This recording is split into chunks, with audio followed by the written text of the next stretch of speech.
When I was 7, my brother disappeared in a fog so thick the world turned into television static, and for 20 years, I told myself I never heard the pirate show calling his name.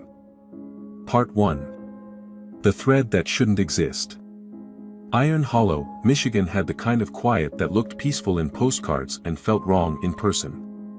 It sat near the edge of Lake Huron, where the wind always smelled faintly of wet wood and cold stone, where summer tourists came for antique shops and cherry pie, and where the locals learned early not to ask why the fog sometimes rolled in faster than weather should allow.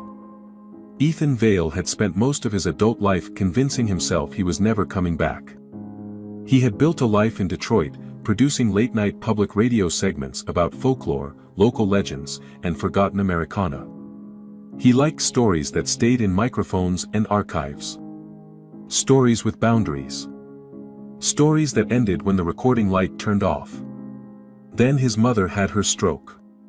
It was mild, the doctor said, frightening, but mild. She needed someone around the house for a few weeks. Ethan told his boss he'd work remotely, packed a duffel bag, and drove north through 2-lane roads lined with pine and skeletal birch, arriving in Iron Hollow just before sunset. His mother's house was exactly as he remembered, it too neat in some places, too untouched in others. Like grief had become part of the furniture. His father had died 8 years earlier. His younger brother, Caleb, had vanished long before that. And yet, the house still seemed arranged around absences, as if everyone might return at dinner. His mother, Patricia, looked smaller in recovery. Softer. Her speech was clear, but fatigue lingered in every movement. She smiled when he entered, and held his face with both hands the way she always had when she was making sure something precious was still really there. "You stayed away long enough," she said. "I know. That town job's still keeping you up all night." "It's radio, Mom. Not crime." She gave him a look that suggested folklore and crime were closer cousins than he admitted. For the first 2 days, Ethan threw himself into practical tasks. Grocery runs, pharmacy pickups, fixing a porch light, calling insurance. He preferred lists because lists kept memory from sneaking up behind him. But on the third afternoon, while looking for spare blankets in the attic, he found a cardboard box sealed with old yellow tape.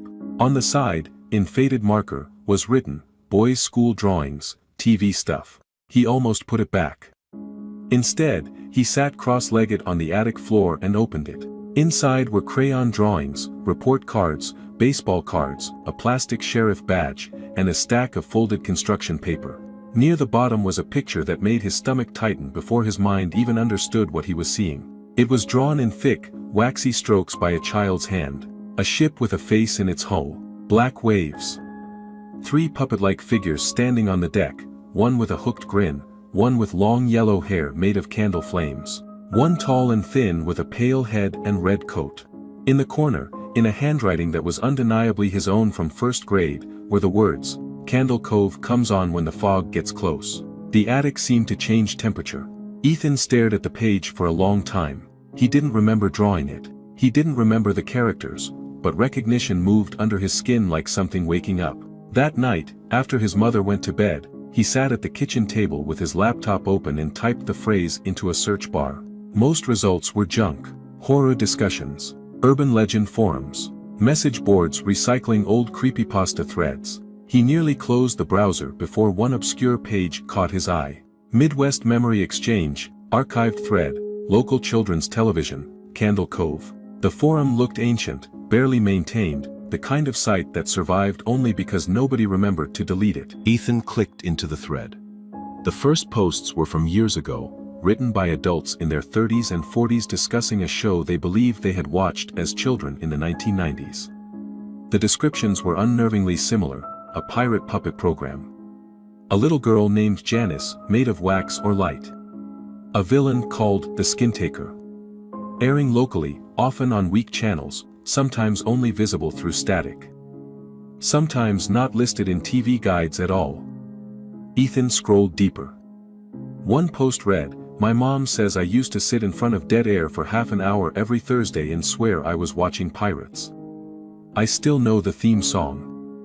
Another, "Anyone else from Lake Towns, foggy nights. I know that sounds crazy, but the signal always seemed better when the weather got weird.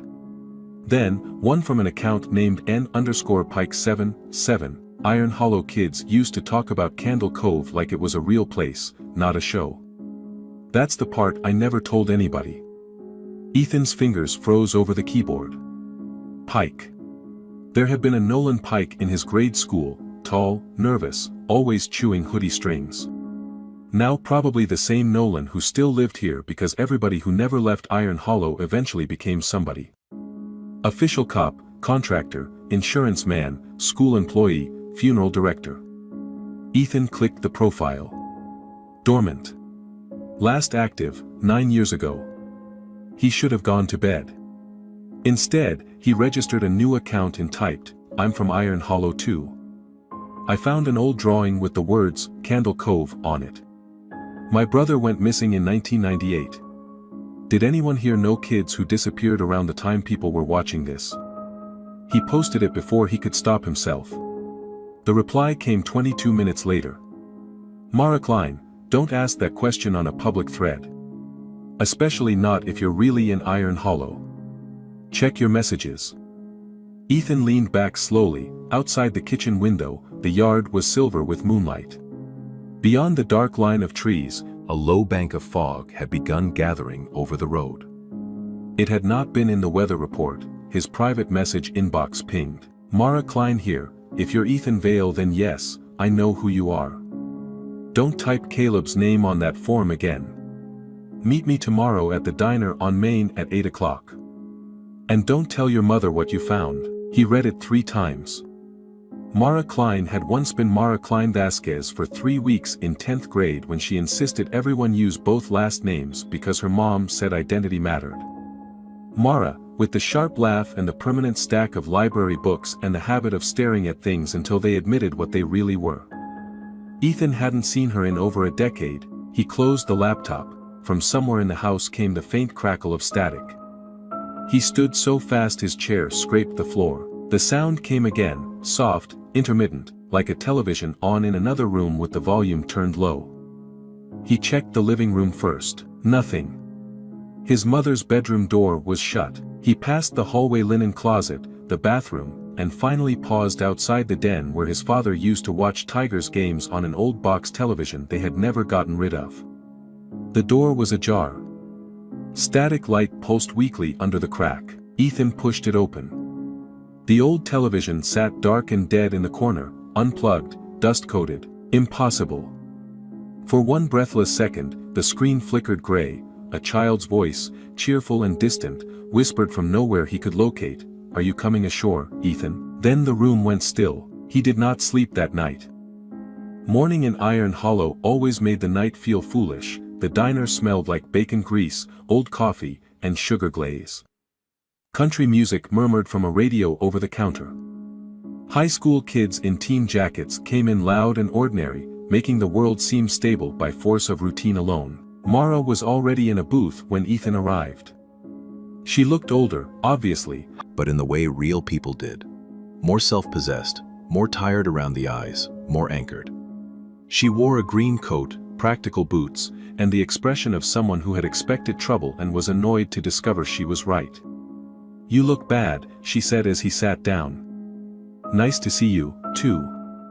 You shouldn't have posted publicly." "You answered."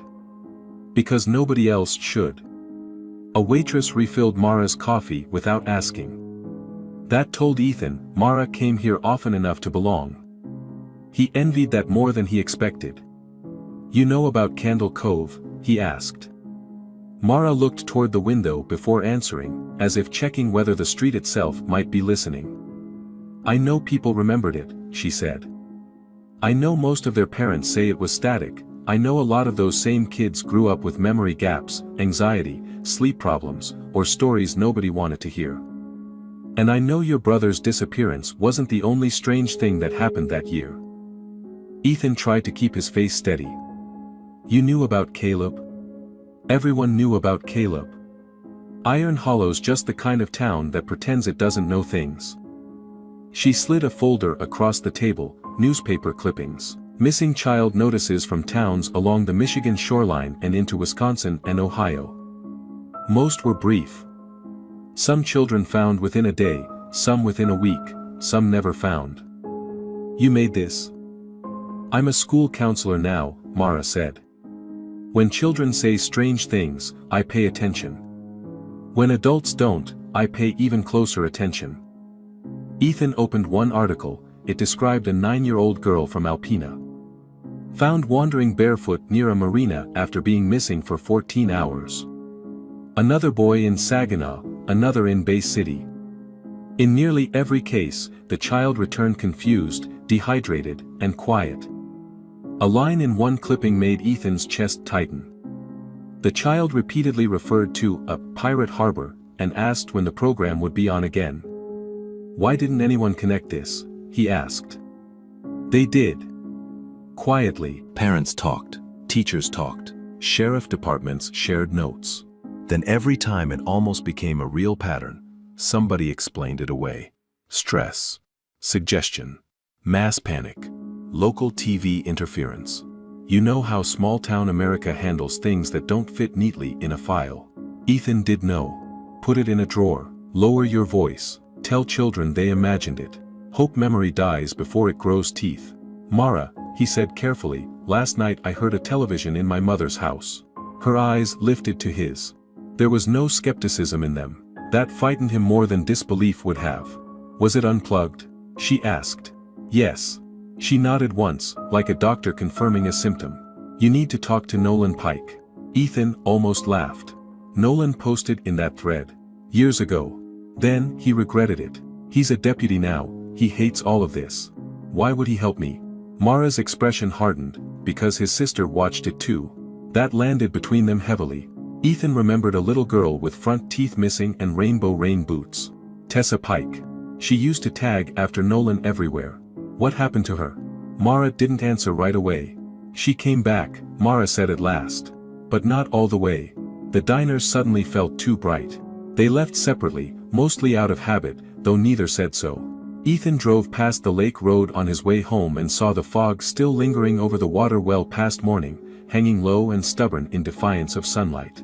The town looked ordinary within it: gas station, post office, church signs, a hardware store, kids on bikes. But ordinary things grew strange under the wrong weather. At home, his mother was awake in the armchair, knitting badly and pretending not to be tired. You look like you've seen a ghost, she said. Just catching up with old friends. She studied him longer than he liked. Don't go digging up 1998. His throat tightened. I didn't say anything about 1998. You didn't have to. She looked away after that, but something in the room had shifted. Ethan understood, with a kind of cold resignation, that his mother knew more than she had ever told him. That evening, as the first true wall of fog rolled across Iron Hollow and swallowed the end of the street, Ethan stood at the front window and watched his own reflection fade against the glass. For a second only, another face seemed to stand just beyond it. Pale. Smiling too widely. Wooden, almost, like a puppet trying to imitate a child. Then the porch light steadied, and it was gone. Ethan realized with absolute certainty that whatever candle coal had been, it had noticed him noticing it. And somewhere, beneath memory, a forgotten theme song was beginning to rise. Part 2. The Children Who Stared at Static. Deputy Nolan Pike met Ethan behind the sheriff's annex instead of inside it, which told Ethan two things immediately. Nolan did not want this conversation on record, and he did not trust the walls. The annex sat just off Main Street behind the municipal building, a squat brick structure with faded paint and two patrol cruisers parked crookedly in the lot. Nolan came out in uniform, broader now than Ethan remembered, with the compact tension of somebody who slept badly and called it discipline. You should have stayed gone, Nolan said instead of hello. Good to see you too. Nolan did not smile. Mara told me you posted. She also said you knew things. I know enough to keep my mouth shut. That didn't help Caleb. The words came out harsher than Ethan intended, but once spoken they hung there, impossible to soften. Nolan's jaw flexed once. He looked past Ethan toward the road, where fog pressed low between the buildings like something waiting for a signal. My sister used to watch it, Nolan said quietly. Every Thursday at 4:30. Or what she said was 4:30. The TV was on channel 13 and all it showed was static. She'd sit 6 inches from the screen, laughing, answering questions, singing songs. My dad thought she was playing pretend. My mom thought she had an overactive imagination. I thought she was messing with me. He took a breath. Then one night she walked out of the house in her pajamas and followed the sound of the ocean. "We're in Michigan," Ethan said automatically. Nolan looked at him. Exactly. That silenced him. How old was she? 6. Where did they find her? County boat launch. 3 miles away, barefoot. Standing at the edge of the dock in 40-degree weather, smiling at the water like someone was talking to her. She came home. She ate. She slept. She never really became the same kid again. What do you mean? Nolan rubbed a hand over his face. You know how when you recognize someone you've loved for years, there's a rhythm to them? The way they look at you, the timing of how they answer, the shape of what scares them. Tessa had all the right pieces after that. Same voice, same laugh sometimes, same hair, same face. But there were gaps. It felt like part of her stayed somewhere else, and only the polite version came back. Ethan did not know how to respond to that, because some part of him understood exactly what Nolan meant. Nolan led him inside the annex, through a back door, and into a records room that smelled like old paper and damp plaster. He locked the door behind them. From a filing cabinet drawer, he pulled a thin envelope with no official label. Inside were photocopied incident notes, therapist remarks, and handwritten statements from parents collected unofficially over several years. The sheriff's office had never formally connected them, because officially, there was nothing to connect. Unofficially, every line pointed in the same direction. Children hearing songs from dead televisions, children drawing identical puppet faces, children insisting a harbor existed behind the fog, children asking why adults couldn't hear the captain anymore. Ethan sat at a metal desk and read in silence, while Nolan stood with folded arms near the door. One note from a Bay County teacher said, "Student became distressed during weather segment on local news." Repeated phrase, "If the fog touches the windows, they can see inside. Drew ship with human teeth along bow." Another from a social worker in Ohio, "Child reports the skin taker only wants your outside voice. Parents deny any exposure to horror media." The name made something twitch in Ethan's memory. Not a full recollection, more like a door shivering on old hinges. "The skin taker," Ethan said. "What is that?" Nolan's expression turned flat in a way that suggested fear had calcified into disgust. "The villain. Or host. Depends which kid you ask. Tall puppet, gentleman coat, white face. Smile like he borrowed it." Ethan leaned back. "That's impossible. No kidding. Did you ever actually see the show?" Nolan hesitated long enough to matter. "Once," he said. "Maybe." Maybe was not a word people used when the truth frightened them less than certainty. "Describe it." Nolan stared at the far wall as though forcing himself to look through it. "I was 10. My parents were arguing in the kitchen. Tessa was in the den with the TV on. I walked by and heard music. Sea shanty kind of thing, cheap, cheerful, wrong. I looked at the screen and saw a pirate ship made of rotting wood on a black background. Puppets. Bad ones. Their mouths moved too loosely. Like they weren't synced to the voices. One little girl puppet said my name.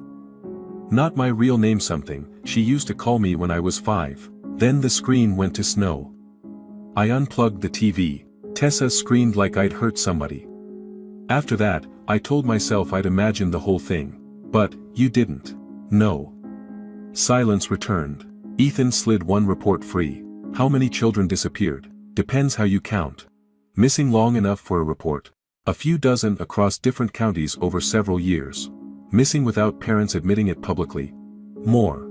And nobody called the state. State wants evidence. Evidence needs records. Records need adults willing to say their children watched a television program that may not have existed." That was the American tragedy of it, Ethan thought. Not just the impossible thing itself, but the bureaucracy of denial around it. Evil didn't always need power. Sometimes it just needed people to be embarrassed. Mara joined them an hour later carrying a canvas tote full of folders from the elementary school archive where she worked. She spread children's drawings across the desk one by one. Crayon harbors. Candles on cliffs. Puppet pirates.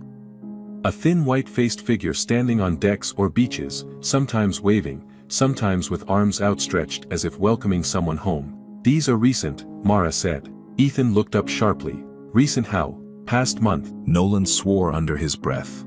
"That's impossible," Ethan said, even though impossibility had stopped meaning anything useful yesterday. "These kids were born decades after the original sightings," Mara said. "No internet trend, no local rumor going around, I checked. They're drawing this independently. Half of them claim they dreamed it."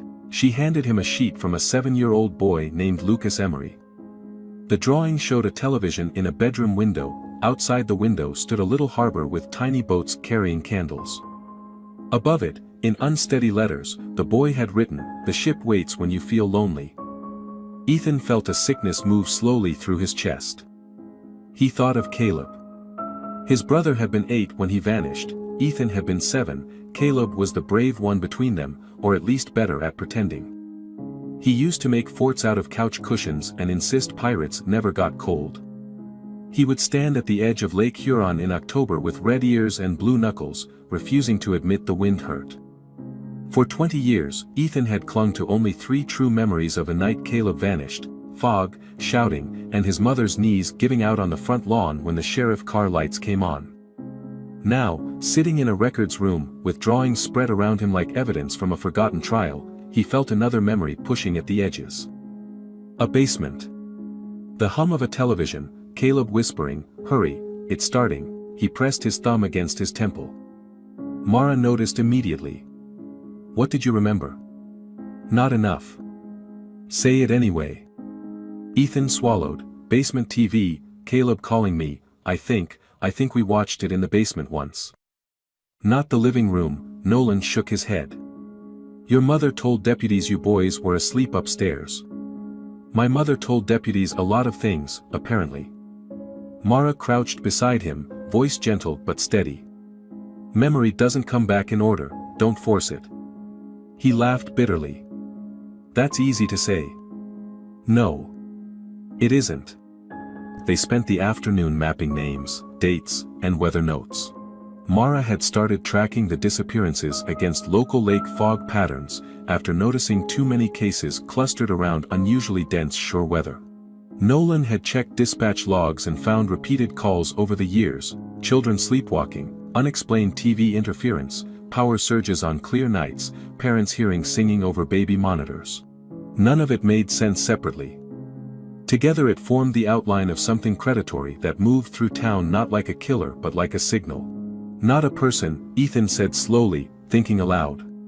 "A pattern." "A broadcast," Mara corrected. He looked at her. She pointed to one of the notes from a retired AV technician in Alpena. "Read that part." Ethan scanned the line she indicated. "Observed image persistence in static fields. Child subjects report continuous narrative despite absent signal lock. Possible pareidolia, those synchronized responses from multiple children difficult to explain." "A narrative," Ethan said. "Exactly," Mara said. "Not random hallucination, structured. Episodic, repeating characters. Songs, rules. It behaves like programming." Nolan leaned against the cabinet. "You're saying it's a show?" Mara shook her head.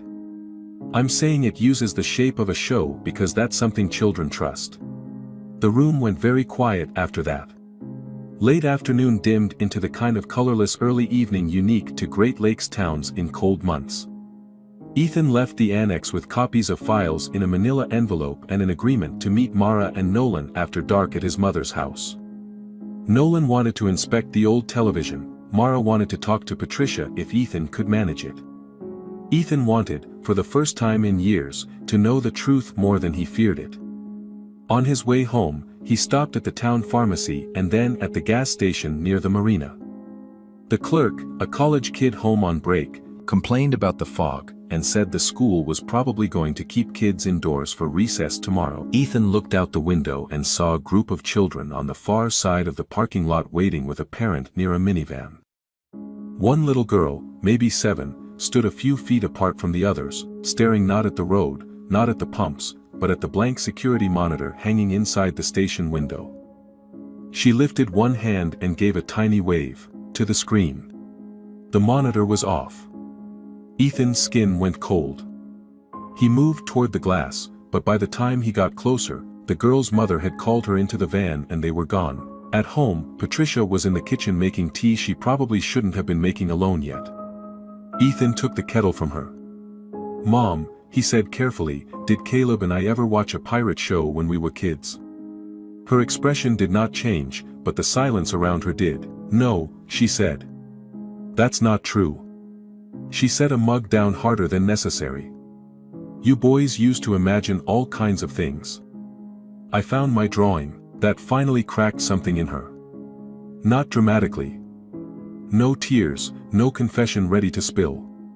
Just a long, exhausted lowering of the shoulders of somebody who had spent years holding a door shut from the other side. "You were children," she said. "Children become obsessed. They scare each other. They say nonsense until it becomes memory. Then why did Caleb disappear?" She looked at him then, really looked, and her eyes held more fear than grief. "Because some doors open easier for children," she said. Before Ethan could ask another question, all the lights in the kitchen flickered. The microwave clock blinked off. The refrigerator hummed stuttered. From the den came the hiss of static. Patricia closed her eyes as if the sound were an old enemy she recognized by footsteps alone. "No," she whispered.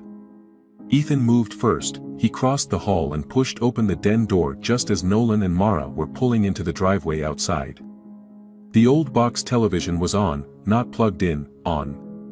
Static filled the screen, gray and shifting. Then, through the snow, shapes formed. Thin masts, black sea, a puppet ship drifting closer. Audio crackled in and out under the hiss, faint laughter, a bell. Then a bright childlike melody rose, worked as if played underwater. Patricia appeared behind Ethan and grabbed his arm so hard it hurt. "Don't let it finish the song," she said. On screen, a wax-faced puppet girl with glowing yellow hair turned toward the viewer, and smiled. Part 3, The Broadcast Beneath the Water. Nolan crossed the room in 3 strides and ripped the television cord from where it lay coiled uselessly on the floor, as though some physical act might restore sanity through force alone. The screen kept hissing. Mara grabbed a blanket from the back of the couch and threw it over the set. The glow pulsed through the fabric twice, then dimmed, the sound cut off mid-melody. Nobody spoke for several seconds. Patricia let go of Ethan's arm and sat down heavily in the hallway chair, like her knees had stopped trusting the rest of her. Her breathing came shallow but controlled. This was not surprise, Ethan realized, this was recognition. "You knew this could happen," he said. She looked up at him, tired beyond anger. "I knew it could happen again." Mara knelt in front of her. "Mrs. Vale, we need the truth now, not the version that protects people. The real one." Patricia gave a dry, humorless laugh. "Protection. Is that what you think we were doing?" Ethan stayed standing because he was afraid sitting would make him feel too much. "Then, start talking." Patricia stared at the blanketed television. "The first time I heard about it was from another parent in 1997. Her son claimed there was a children's pirate show nobody else could see. She said he sang songs from it in his sleep. Then he wandered out of the house one night and was found at the church parking lot, staring at the floodlights, saying the harbor was hidden behind them. A few months later, Caleb mentioned the same program. Then you did. Your father said it was nonsense. I wanted to believe him." She closed her hands around each other. Children in town began talking alike. Same characters. Same stories. Same place they said the puppets came from. Candle Cove. Sometimes they spoke of it like a TV show, sometimes like a real cove on the lake. "We took away your set. Your father checked the channels. We even asked the cable company. There was nothing there. Then why didn't you tell deputies? Ethan asked. Because by the time Caleb disappeared, adults had already started deciding none of us should say the word aloud. Her voice sharpened on that. Parents were ashamed. Teachers were warned not to encourage delusions. Church people called it a moral panic. And some of us, she looked at Ethan, then away. Some of us feared that naming it made it easier to hear. That last sentence landed harder than all the rest. Nolan spoke first. Where did the signal come from? Patricia hesitated. Mara saw it immediately. You know, there was an old relay station out by the North Cliffs. Patricia said at last. Public access decades ago, emergency weather override equipment too. Hardly used by the 90s. Some parents thought the interference came from there. Your father went out once with 2 other men to check after one of the children was found near the marina. He came back shaken. He never told me exactly what he saw. Ethan's head lifted. My dad went there. Yes, and he said there were televisions stacked in one room where no one should have put them. Old portable sets. Some turned toward the wall, some facing each other. He said he heard children laughing inside the building when there were no cars outside and no power connected. She paused. He told me never to let you boys near the shore if the fog came in too fast. Patricia's eyes filled then, but she did not cry. The night Caleb vanished, you both said the show had moved. That it wasn't on the TV anymore. That it was coming from the lake. No one breathed. Ethan's pulse hammered in his ears. Why don't I remember that? Because you were 7, Patricia said. And because afterward every adult around you did their best to help you forget. That sentence explained more about America than about ghosts, Ethan thought. Paper over the impossible. Call it resilience, raise children inside silences and then wonder why they dream in broken signals. Non insisted they go to the relay station before full night. Mara agreed. Ethan did not hesitate. Patricia refused to come, and refused to stop them. Before they left, she caught Ethan's wrist. If you hear singing from the water, she said, do not answer it with your real voice. He wanted to ask what that meant. He wanted not to understand it. Instead he nodded and followed the others out into air cold enough to bite. The North Cliffs lay beyond the last stretch of maintained road, past seasonal cabins boarded for winter and through a narrow tree line where the asphalt gave way to broken gravel. Nolan drove. Mara rode shotgun. Ethan sat in back with the folder and a flashlight across his lap. Watching fog stream low between the pines like smoke from something too large to see. Your mom left out part of it, Nolan said after a while. Of course, she did. She and my parents met with other families after the disappearances started. They thought if they could control the story, they could control the thing. No talking about it in school. No mentioning it around younger kids. No local paper coverage beyond missing child blurbs. They treated it like contamination. Mara looked back from the passenger seat. Fear creates strange policies. Did it help? Ethan asked. Nolan turned the wheel around a fallen branch. Look around. They reached the relay station at dusk. It stood on a bluff overlooking the dark sweep of the lake, a low concrete building half consumed by weeds and birch saplings, chain-link fence rusted open on one side. A warning sign hung twisted and unreadable. The structure had the look of government infrastructure abandoned just long enough for rumor to move in. Ethan immediately hated it. Wind moved across the cliff with a hollow, throat-like sound. Inside, the air was damp and smelled of mold. Wet dust, and something faintly electrical, impossible after all these years. Mara used her phone light. Nolan carried a service flashlight. Ethan trailed his beam across cracked tile, broken racks, and empty control panels with knobs missing like teeth. Graffiti covered one wall in layers from different decades, band names, initials, a spray-painted smiley face, and underneath it all, almost hidden beneath peeling paint, a child's crayon drawing of a ship. "Jesus," Nolan muttered. They moved room to room. Storage closet. Control booth. Narrow hall lined with conduit. Then Ethan opened a steel door swollen on its hinges and found the room his father must have seen. Televisions. Not dozens, but enough.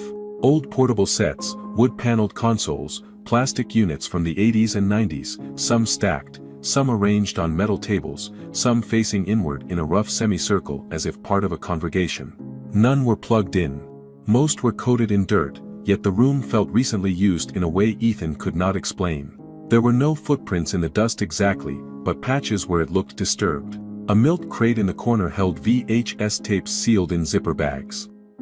Another held typed pages warped by moisture. Mara exhaled slowly. Someone archived it. Nolan checked the doorway, as if expecting a person to step through. Or, tried to. Ethan crouched at the crate and read labels on the tapes. C_4, a Harbor Song, partial, episode. Janice, light. Do not play after dark. Skin Taker, longer cut. Nope, Nolan said immediately. Absolutely not. Mara lifted one tape carefully. We need to know what's on them. There's no VCR here, Ethan said. There is, Nolan said grimly, pointing. In the corner beneath a tarp sat an old combination TV, VCR cart, the kind every American school seemed to own in the 90s. The machine looked absurd and sinister at once. Tell me nobody wants to try this in the murder lighthouse, Nolan said. It's not a lighthouse, Mara said.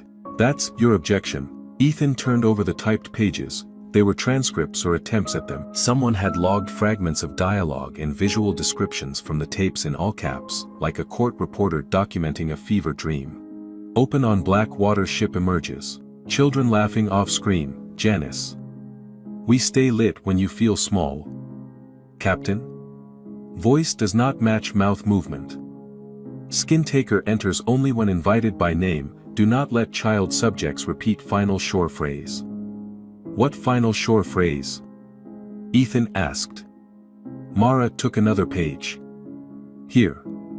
At the bottom, handwritten in thick marker unlike the rest, if children begin speaking in unison, terminate playback immediately. Nolan backed farther from the cart. We can take this stuff and go.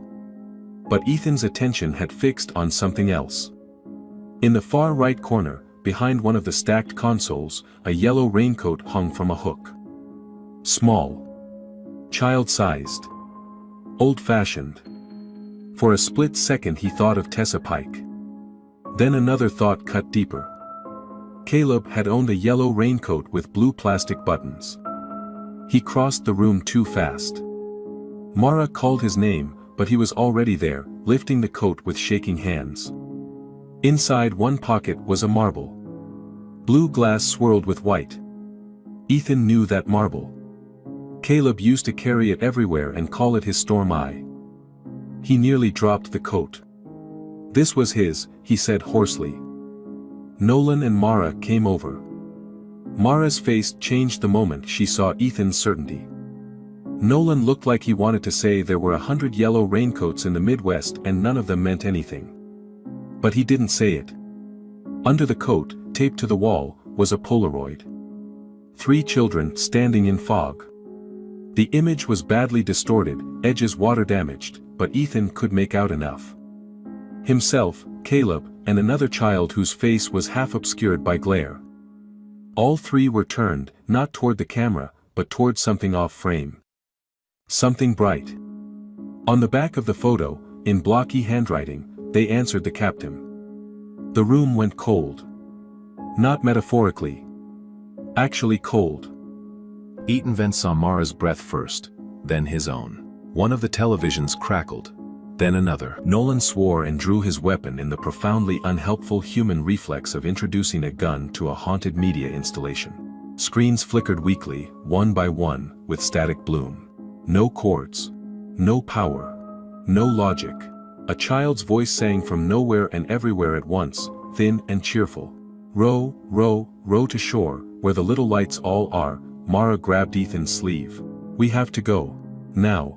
But Ethan could not stop staring at the center television. Through the static a shape formed, black water under a moonless sky. The pirate ship drifted closer, its hull curved like grinning teeth. On deck stood 3 puppet figures.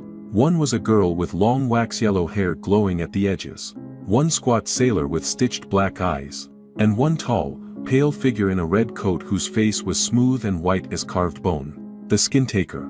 Its head tilted. Then the white face opened, not at the mouth, but along the seam where a mouth should have been, as if the smile had been stitched on separately. Ethan heard himself whisper, "Caleb." From the static came a different voice, a child's voice, familiar, older and younger at once. "Ethan. You're late." He lurched toward the screen. Nolan slammed into him from the side just as a burst of sound exploded through the room, not loud, but piercing, like feedback layered with children laughing. Mara threw the yellow coat over the active set. Nolan dragged Ethan backward toward the hall. The other televisions began flashing asynchronously, each showing different fragments. Puppet hands on ship ropes, waves striking black rocks, a child's shoe in wet sand, a row of candles floating on water, then faces, children's faces, half visible in static as if submerged behind glass. And over all of it, a single bright puppet voice. "Come ashore." They stumbled out of the room and into the corridor. Nolan kicked the steel doors shut and rammed an old chair through the handle. The singing muffled but did not stop immediately. It continued for a few more seconds, tinny through the metal, then cut off all at once. The silence afterward was worse. Outside, full dark had fallen. The lake below the cliff was invisible except where fog reflected a thin seam of moonlight. Ethan bent double, hands on his knees, fighting the urge to run back inside, and the urge to run until the town vanished behind him. "That was a tape," Nolan said too loudly, as though volume could create reason. "A tape or a loop or some prank." "You heard Caleb," Mara said. Nolan's mouth shut. Ethan straightened slowly. "Not just heard. He knew me." Mara's face was pale but controlled. "That's how it works." "How what works?" She hesitated only once. "I think Candle Cove doesn't just scare children. I think it studies them. Learns their voices, learns what comfort sounds like. Learns what invitation sounds like."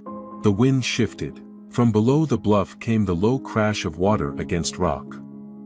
But layered beneath it Ethan thought he heard something else, applause, maybe, or many small hands pattering softly together. Nolan heard it too. "We're leaving." Back in the cruiser, none of them spoke for several miles. Ethan held the yellow raincoat in his lap and stared out the window as Iron Hollow's few streetlights bled weak circles through the fog. By the time they reached town, emergency radio traffic crackled through Nolan's dash unit. Dispatch reported 2 separate calls from parents on the east side, children missing from bed for several minutes, then found downstairs in front of dark television screens. A third call came in before Nolan could answer the first. Elementary school janitor reported every classroom whiteboard covered in the same drawing, a ship in black water. No sign of forced entry. Nolan shut off the radio and drove faster. "This isn't waking up," Mara said quietly. "It's already awake." Ethan looked down at the raincoat buttons, blue plastic catching the cruiser's dash light like tiny eyes.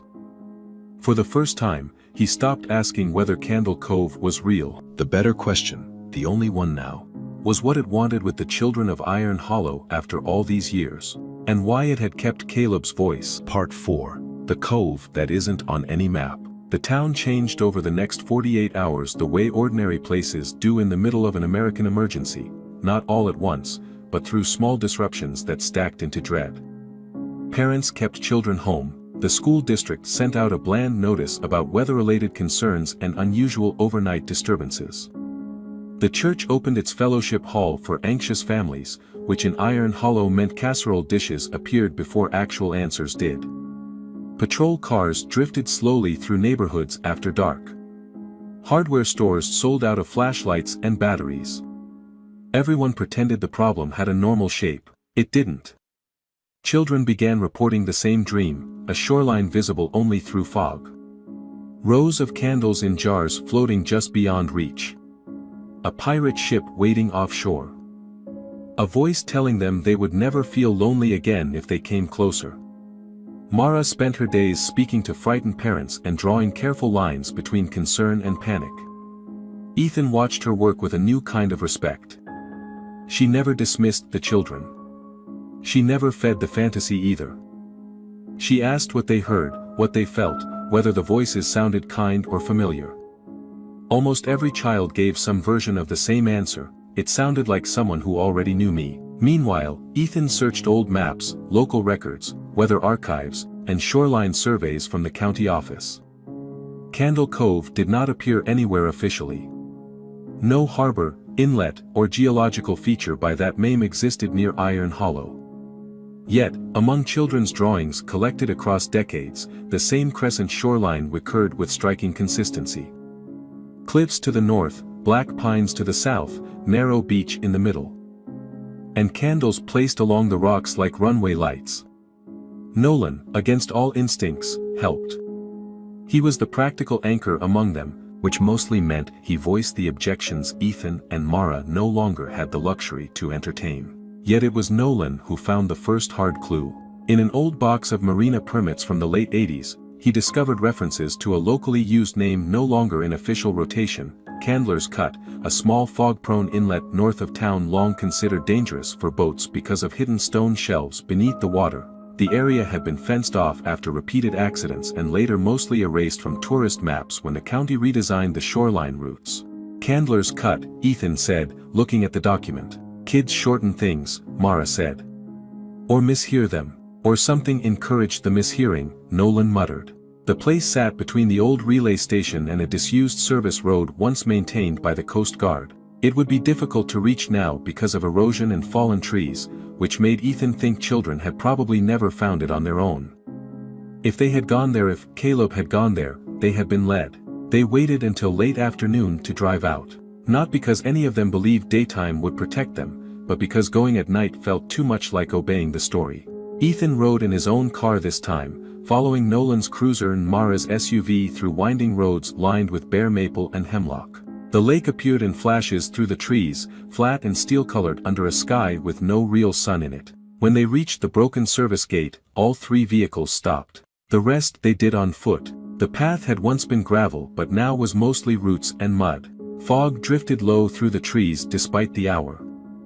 Every sound seemed softened except their footsteps. Ethan carried a backpack with flashlights, a camera recorder, rope, batteries, his laptop, and the typed transcripts from the relay station. Mara carried school emergency blankets and first aid supplies like preparedness itself could serve as a ward. Nolan carried his service weapon and looked annoyed by its uselessness. They reached the overlook first. Below them lay a narrow inlet cut into the shore exactly like the drawings. Crescent beach. Black stone shelves. Pines bent inward by years of wind. The place looked less hidden than omitted, as though reality itself had learned to glance away. At the waterline sat several objects half buried in damp sand. Televisions. Old ones. Small ones. Rusted. Weather-eaten. Not arranged randomly. Facing the lake. Ethan's mouth went dry. Tell me kids didn't carry those all the way out here. They didn't, Mara said.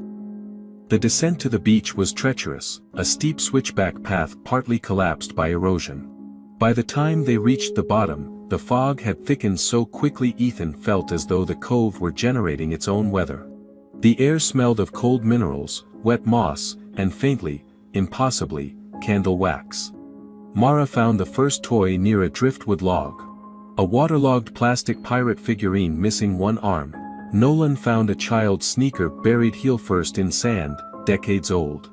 Ethan found candle jars, dozens of them, thick glass cloudy with age, tucked among the rocks as though someone had once tried to line the shore in light. He turned one over in his hands. Melted wax still clung to the bottom. Then memory struck, not gradually but whole. He was 7 again, crouched beside Caleb in basement darkness. Their old TV hissed with static. Caleb was whispering excitedly because their parents thought they were coloring upstairs. On screen, the puppet girl Janice, though Ethan did not know how he knew, pointed toward the screen and asked, "Do you know where the harbor is?" Caleb said yes before Ethan could answer. Ethan laughed because he thought it was a game. The tall white-faced puppet stepped into frame and said, in their father's voice, "Brave boys get to come closer." The memory snapped Ethan so hard he staggered. Mara caught him. What happened? He could barely get the words out. "We answered it." She held his arm tighter.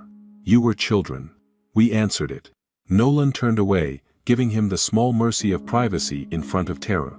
They spent the next hour documenting everything. Ethan photographed televisions, jars, toys, and cliff angles. Mara marked locations on printed maps. Nolan radioed dispatch once to say they were checking an old shoreline hazard area, deliberately vague.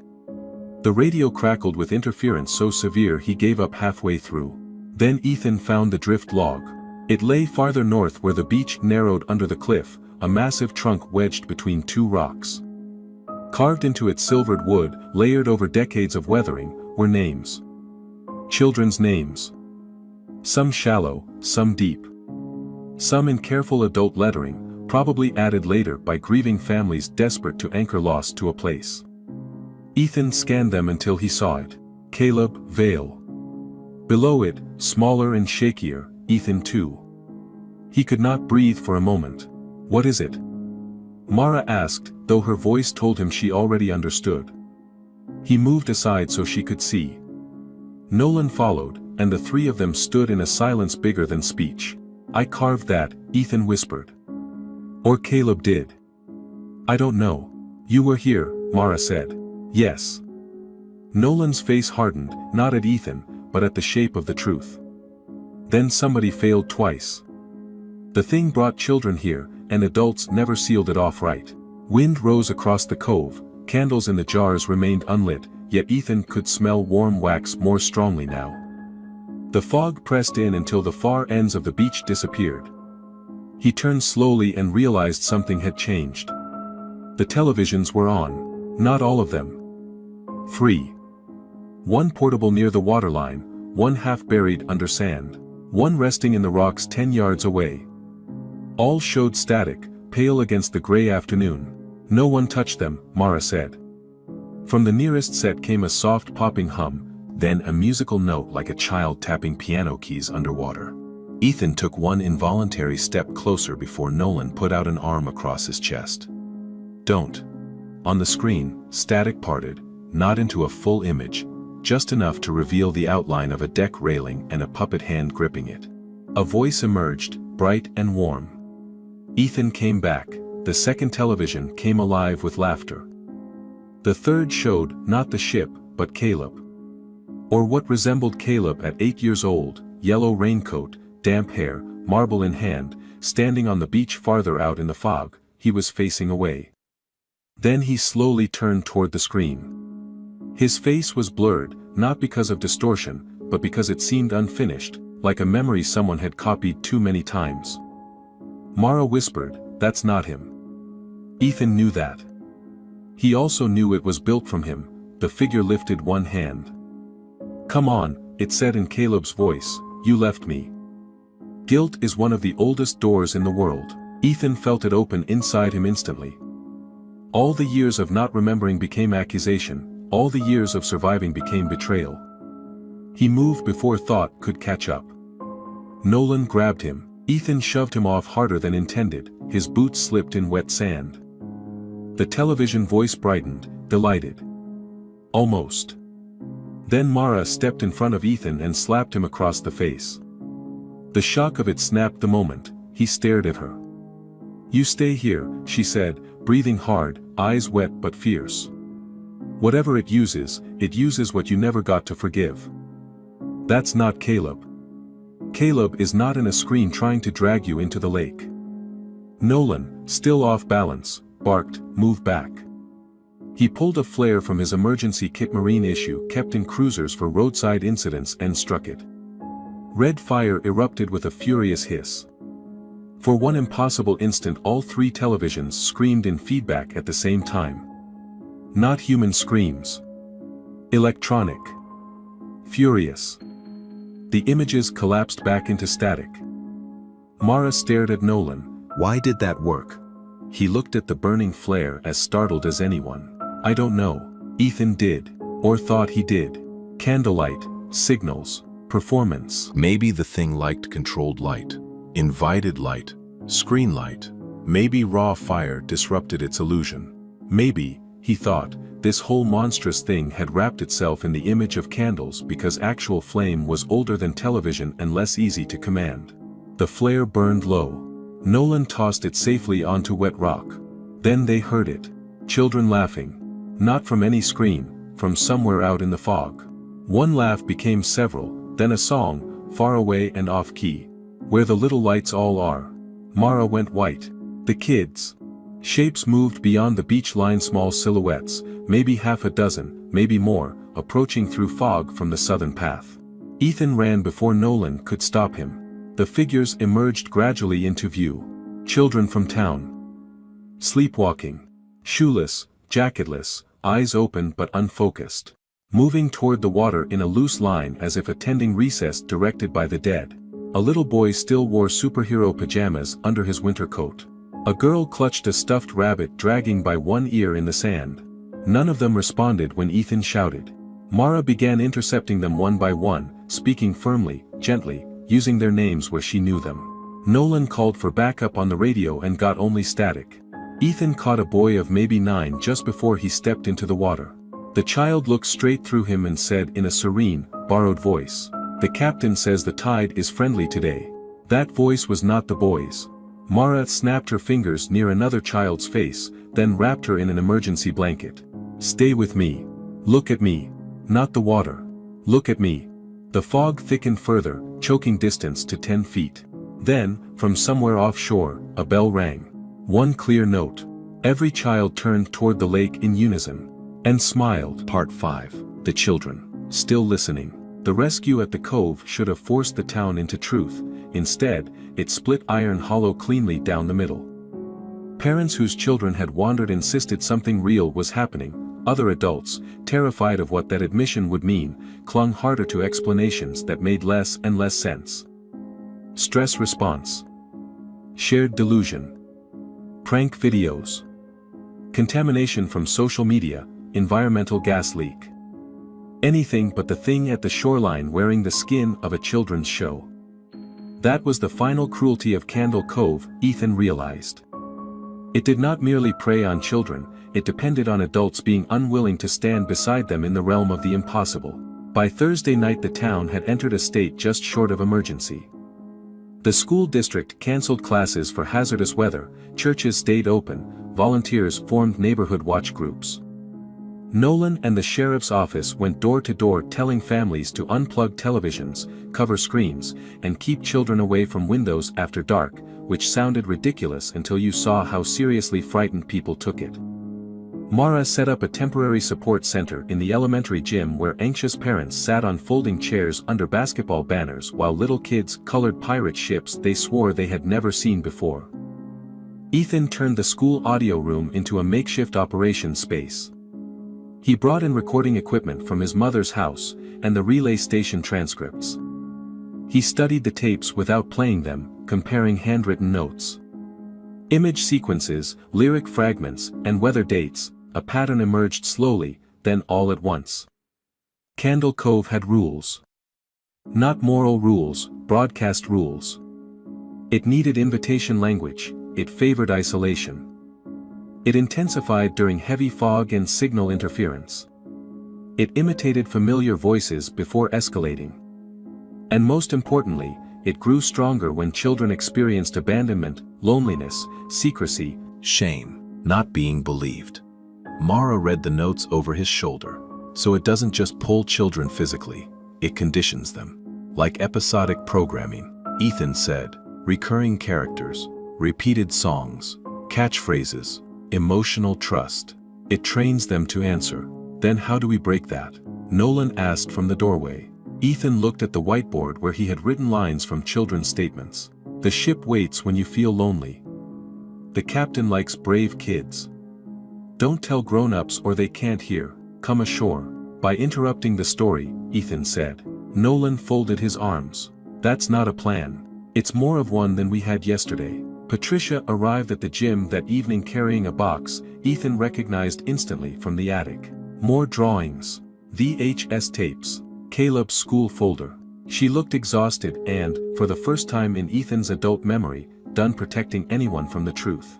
"You were right," she told him quietly. "Silence didn't save us." Inside the box they found the piece Ethan had been missing, a cassette tape labeled in his father's handwriting. "If this starts again, play for Ethan." His pulse jumped. "Why would Dad leave this?" "Because he knew you'd remember before I wanted you to," Patricia said. They found an old tape recorder in the music room. Mara, Nolan, Patricia, and Ethan listened together. His father's voice came on, older than Ethan remembered it sounding, calm in the way men from that generation often forced calm into the presence of terror, because they had never been taught what else to do with fear. "If you're listening to this, then the thing from the lake has come back. Ethan, son, I need you to hear me even if you don't remember." Caleb followed the voices the night of November 17, 1998. "You ran after him. I found you both near Candler's Cut. I found you." "I did not find Caleb." "Not really. I saw him standing in the fog near the waterline and then I saw something use his shape to call me farther in." "You were screaming that it wasn't him, even while trying to go to him yourself." "I dragged you out. By the time more help arrived, there was only water. And static on every flashlight radio we brought." Patricia covered her mouth. Mara stared at the recorder. Nolan looked away. The tape continued. "There's a place out there that isn't fully a place. It wears the idea of a children's show because children cross thresholds adults refuse to see. We thought if we stopped speaking of it, the door might shut. I was wrong. If it comes back, don't fight it by pretending it isn't there, that only leaves the children alone with it. Bring them together. Keep them heard. And whatever you do, don't let the final invitation be the only voice in the room." The tape clicked off. Nobody moved. Then Ethan said the thing he had been avoiding since the cove. "I need to go back." Patricia's face tightened. "No. Yes. No, Ethan. I lost one son to that shoreline. You lost him because nobody knew what it was. We still don't." "Enough," Mara said softly, and everyone looked at her. "We know enough." She was right. Not enough for science. Not enough for policy. Not enough for a press conference, but enough for survival. Enough for meaning. The plan they built would have sounded insane anywhere else. In Iron Hollow, on that fog-cursed week, with children sleepwalking toward unplugged televisions, it sounded merely desperate. Nolan organized roadblocks near the shoreline and deployed every deputy available to keep families inland. Mara and Patricia worked with teachers and parents in the gym, gathering children together, keeping them awake, engaged, connected, seen. No one alone. No screens. Stories read aloud, music played live, lights kept warm and steady. Ethan would take portable speakers and recording gear to Candler's Cut with Nolan and a small support team. If Candle Cove operated like a parasitic broadcast, then Ethan intended to break its exclusive hold on the narrative. By doing what? Non asked for the third time. By answering it publicly, Ethan said. Not with fear, not with denial. With the truth. You think the Ghost Pirate Station cares about truth? I think it cares about children believing they're alone. That shut Nolan up because even he knew it fit. They left just before midnight. The town behind them was dim, tense, and mostly sleepless. Ahead, the road to the cove vanished in fog thick enough to make headlights useless. Ethan rode with Nolan this time. The portable speakers, batteries, microphones, marine flares, and analog recorder rattled in the back. Every few minutes dispatch traffic dissolved into static and brief clipped tones like distant music.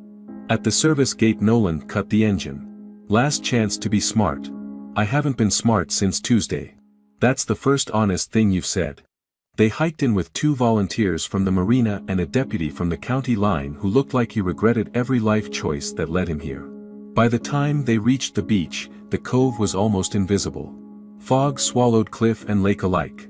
Only the nearest strip of sand remained. The old televisions were already on. Dozens now. Where there had been 3 before, there were now many sets dragged or manifested or somehow accumulated along the shoreline, all glowing with static. The effect was grotesque and theatrical, a shoreline audience waiting for its show. The bell rang again offshore. One note, then another. Ethan set up the recorder with hands that shook only a little.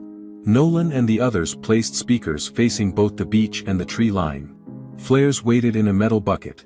Mara's voice crackled over the handheld radio from the school gym. "We've got 12 kids trying to leave the building at once," she said.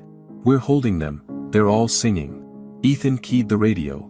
"Keep talking to them, don't let there be silence." "I know." He took a breath and stepped toward the waterline microphone. Nothing happened immediately. Find hissed. Static breathed from the screens.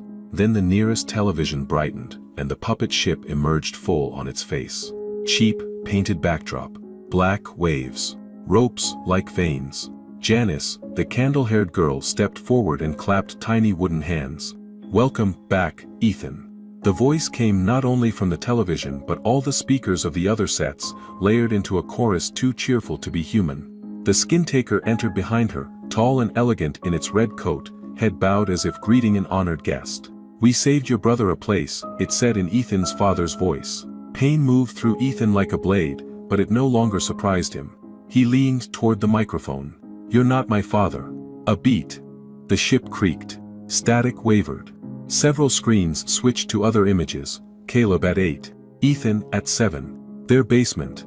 Their living room. Their mother at the kitchen sink. The thing was searching for leverage in real time, pulling from memory archives it had no right to possess. "Then, perhaps," said the skin taker, now in Caleb's voice, "I'm the part you left behind." Nolan tensed beside him. Ethan held up a hand. He understood suddenly that this was not only a haunting, it was improvisation. Candle Cove was adapting because it had done this before with children, with families, perhaps with entire towns. It found the story that worked and told it until someone obeyed. Ethan hit record on the analog deck and spoke into the mic, voice shaking but clear. "My name is Ethan Vale. I was 7 when my brother disappeared. For years I was told not to say what I saw. I'm saying it now. We saw a show in the static. We heard voices from the lake. Adults were afraid and children were left alone with it. That ends tonight." For the first time, the screens faltered. On the radio Mara said, breathless, "Keep going." The kids stopped singing. So Ethan did. He told the truth into the fog. About Caleb. About Tessa Pike. About missing children returned altered and frightened. About adults calling impossible things imaginary because they were ashamed to be powerless. He spoke not like a hero, but like a witness finally doing his job. And each time he named the silence for what it had been, another television dimmed slightly. The skin taker leaned forward on screen, its white face cracked along the painted smile. "Children come to us because we listen." Ethan answered immediately. "No, children come to you because we failed to." That hit. The nearest set burst into blackness. Wind surged across the cove. Offshore, something huge shifted in the fog, not seen clearly, but sensed, like a stage set moving behind a curtain. Then all the remaining televisions snapped to the same image. Not the ship, a shoreline beyond the shoreline. The cove transformed into a liminal broadcast version of itself, candles floating in black water, cliffs impossibly high, stars absent, sea without horizon. In the center of it stood Caleb. This time, not unfinished, clearer, still 8. Still raincoated, eyes full of something Ethan could not name. "Ethan," he said. And Ethan knew with terrifying certainty that this version carried more truth than the previous ones. Nolan grabbed his arm. "Don't." But Caleb spoke again, and the voice held no lure, no sugary cadence, no puppet brightness. "Only sadness. You have to come far enough to tell me goodbye." The fog opened at the waterline like a curtain parting.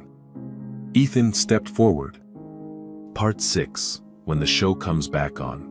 The water should have been freezing enough to stop him at the ankles. Instead it felt unreal cold without temperature, wet without weight, like walking into memory given physical form. Nolan shouted behind him, Mara's voice cracked over the radio. Flares hissed somewhere distant. Yet as Ethan moved through the parted fog, those sounds flattened, becoming background noise to another reality layered over the cove. He was no longer on the beach exactly, he was on a set, not a literal soundstage, though traces of one existed in the edges, the geometry of painted rocks, the forced perspective of the ship looming too large, too quickly, the sensation that moonlight came from nowhere natural. Candle Cove had always worn the language of children's television, because television was one of America's first trusted babysitters. Bright colors, songs, repetition, friendly voices, moral lessons. Safety by schedule. Ethan saw now how monstrous the disguise really was.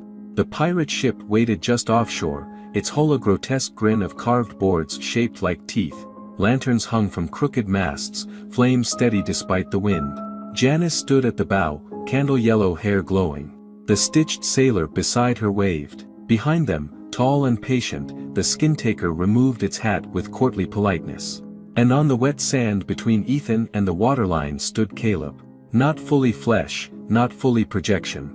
A memory anchored in grief. Ethan stopped a few feet away.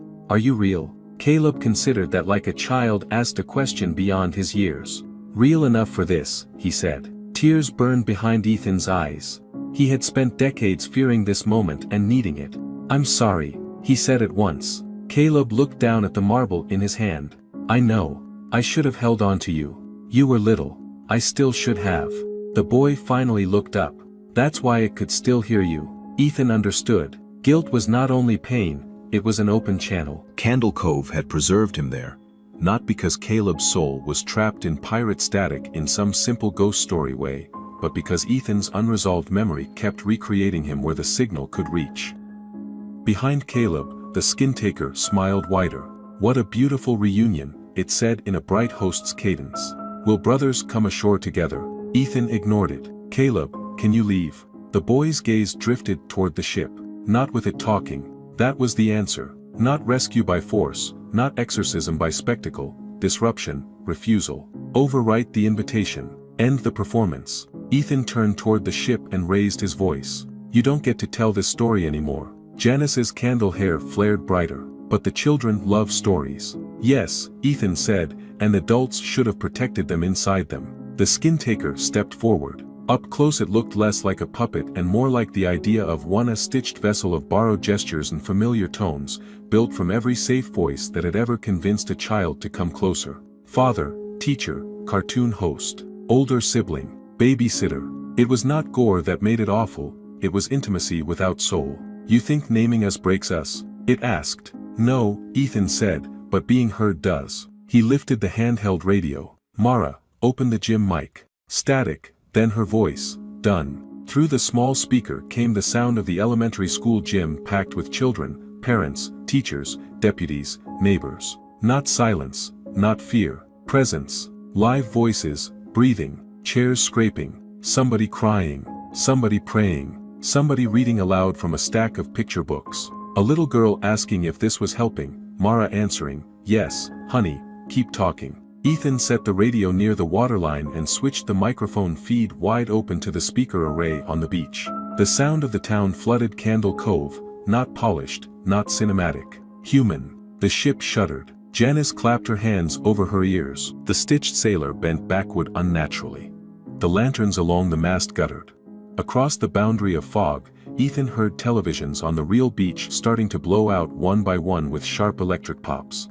The skin-taker's voice deepened, lost warmth, and became something older and angrier. "They come because we listen when you do not." Ethan stepped closer. "Then hear this." He spoke, not to it, but through it, into whatever current it used to reach children. "If you are hearing my voice," he said, "you are not alone. The harbor is lying to you. The voices in the static are lying to you. If you feel scared, lonely, unseen, or sad, that does not mean you belong to this place. Look for a real voice. A parent. A teacher. A friend. A neighbor. Knock on a door. Say what you saw. We believe you." At the word believe, the set around him trembled, the Black Sea lost some of its impossible flatness. The ship's painted horizon rippled. Caleb took one step backward, not away from Ethan, but away from the pull of the vessel. The skin-taker lunged. Nolan's flare arced through the fog from the real beach and landed at the edge of the set in a burst of violent red light. Everything screamed. Not one voice. Many. Layered. Signals tearing. Broadcast collapsing. The flare's raw fire cut through the make-believe lantern glow like a strike across film. Janice's face warped, dripping from puppet sweetness into melted static. The ship's tooth hole splintered into drifting boards and screen noise. The skin taker staggered as if its seams had come loose. "Children," it hissed, cycling through voices too fast to settle: mother, father, host, sibling, teacher, Caleb, Ethan. Must be invited, must be welcomed, must be brought ashore. "No," Ethan said. He stepped to Caleb, took the boy's shoulders, and did the hardest thing grief ever asks. "You don't have to wait for me anymore." Caleb's face changed. Not happier. Just lighter, as if the shape holding him there had finally been told it was no longer needed. "I know," he said. The marble dropped from his hand into the black water, and made a sound like glass striking a television screen. The set fractured, the fog ripped open. Ethan was back on the real beach, on his knees in freezing water. Nolan hauling him backward by the collar, while Mara ran down the path with 2 volunteers and another flare blazing in her hand. The line of televisions along the shoreline erupted in cascading failure static, collapsing to black, glass cracking, screens imploding inward with sharp dry snaps. Overhead, the fog began to move, not inward, but out, pulled lakeward, as if some pressure had broken. Children's voices came over the radio. Awake, now. Crying, calling for parents. Asking where they were. Mara laughed once, half sob, and half triumph. "They're back with us." Nolan dragged Ethan onto sand and checked him for injury, with the irritated competence of a man unwilling to discuss emotional miracles. "You with me?" Ethan coughed lake water, and nodded. The bell offshore rang once more, faint and distant, then not again. By dawn, Iron Hollow looked like a place waking after a storm. Nobody would know how to explain to outsiders. The fog had lifted completely. For the first time in days, the lake horizon was visible, a clean, cold line under pale sky. Children slept in their parents' arms, in the gym. The shoreline at Candler's Cut held only dead televisions, broken jars, and footprints everywhere. No pirate ship. No glowing harbor, just sand, rock, and evidence too strange for neat reports. The county filed it under weather emergency and mass juvenile disorientation. Nolan swore at the paperwork but signed it anyway, because bureaucracies did not grow new souls overnight. Mara pushed for actual counseling resources, and, for once, the town listened.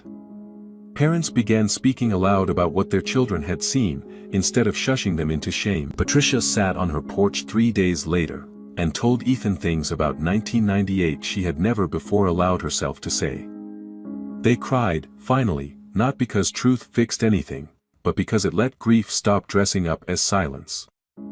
A week later, Ethan stood at Caleb's memorial stone overlooking the lake. He had brought the blue marble, or what remained of it. Nolan had found a cracked blue glass sphere in the sand after dawn, impossible but intact enough. Ethan set it at the base of the stone and stood there in the wind. "I remember you now," he said. The lake said nothing back. That was how he knew it was real. He did not stay in Iron Hollow forever. Some towns ask too much of the people who survive them, but he did stay long enough to help Mara assemble testimony, local recordings, drawings, and archived files into something that could not be easily buried again. Not a myth, not a panic. A record. A warning. A witness statement from adults finally willing to stand beside the children they once dismissed. Months later, Ethan returned to Detroit and produced a radio series unlike anything he had ever made before. Not sensational, not exploitative. Quiet, careful, human. About how communities fail the young when fear becomes denial. About the stories children tell when they do not have the language adults require, about the dangerous power of being unheard. He never used the name Candle Cove on air. He didn't need to. In the final scene of our story, far from Iron Hollow, in another modest American town where winter presses against window glass and parents are busy making dinner in adjoining rooms, a child sits cross-legged in front of an old television set inherited from a grandparent. The set is unplugged. The room is dim. Outside, fog brushes the yard in slow white layers. The screen hums, gray static blooms softly into life. At first, there is only snow, then music, a bright little tune, almost cheerful. A puppet ship drifts slowly toward the center of the screen, and a delighted voice asks, "Are you ready to come ashore?" Fade out.